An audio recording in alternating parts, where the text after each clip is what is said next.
Buying or renting is very much a personal choice. For me, personally, I prefer to rent rather than to buy for all the freedom and flexibility. But in reality, I really need to respect the decision of my family. So what are the pros and cons of buying versus renting? My family situation is the same. I prefer to rent, but my family prefers ownership. So every one of us have our reasons, but since this is a purchase that is for our own use and for our own enjoyment, then the financial calculations as well as the profitability of whether you are buying or you're renting, that comes as a secondary consideration. The first consideration should be the family's comfort and happiness. So when we compare them on a financial basis, then ownership incurs a lot of upfront costs, cost of acquisition, the stamp duties, renovation costs. Then there's the ongoing cost of maintaining your property. So there's the MCST bills to pay, there's the property taxes to pay.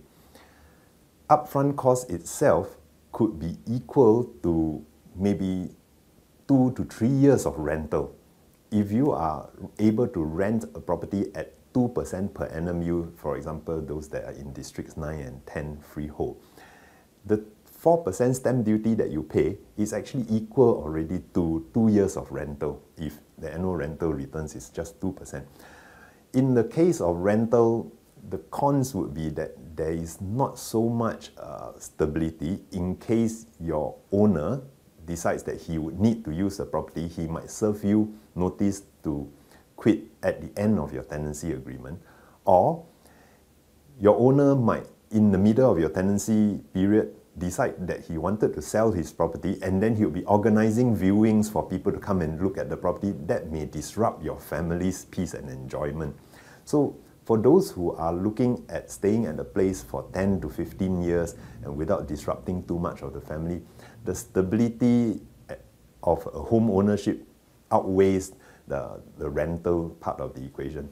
But for those of us who really just wanted to focus on the numbers, whether it's financially more prudent to own or to rent, then on the numbers part, rentals give you additional benefits that ownership doesn't. Ownership incurs usually a home loan, which is a monthly commitment to pay off to the bank, which means that your jobs have got to be really stable. You can't be disrupted off your job 5 years into your 20-year loan.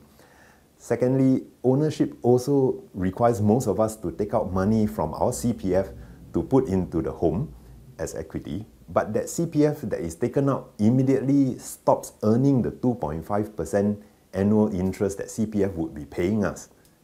And therefore, in the case of a rental, you are actually able to earn the 2.5% CPF, which compounded over a 15-20 year period actually is a significant amount of money. So when we start to balance these numbers between rental and buying, we will see quite a few differences between the two scenarios. Home ownership is a Singapore dream. Singapore has the world's second highest home ownership rate of 91.5%. Under what circumstances do you recommend people to buy versus to rent?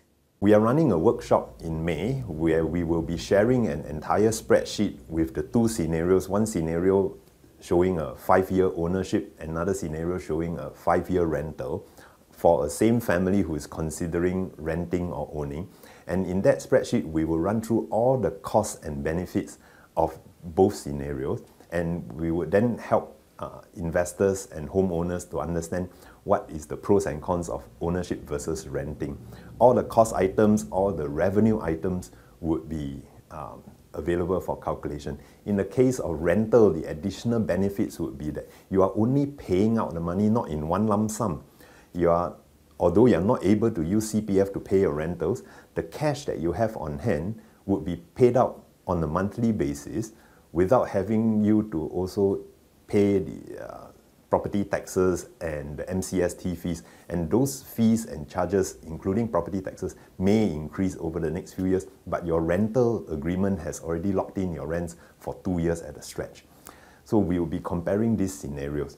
But for homeowners, my recommendation actually is if you are sufficiently wealthy that you can buy a home with cash and with a loan, without touching your CPF preferably, and you still have sufficient savings, which in difficult times of a job disruption, you have sufficient savings that you can then pay off your home loan in full, such that you are unencumbered.